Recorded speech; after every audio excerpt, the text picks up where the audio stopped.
Okay guys, pinapakita ko itong peanut butter. Sobrang dami guys.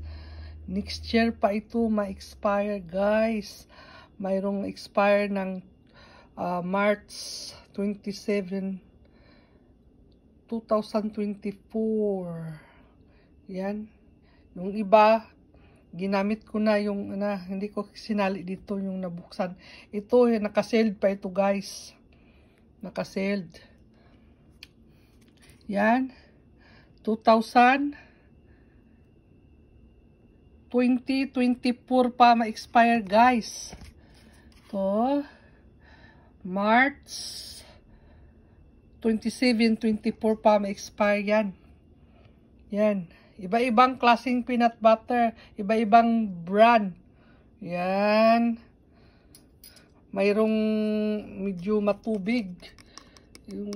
Kasi yung peanuts, magiging oil yan. Yan. Iba itong klase. Blue.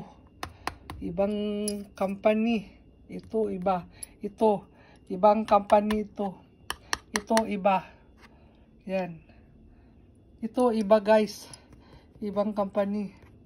Ito lahat guys. Galing ito. Binigay lang ito guys. Hindi ko ito binili. Ginagamit ko ito guys sa magluluto ako ng curry. Yun itong ginagamit ko. Kasi hindi naman ako masyado sa peanut butter sa tinapay. Ginagamit ko ito pangalo ng magluluto ako ng curry. Pinapakita ko lang ito guys. Okay. Bye guys.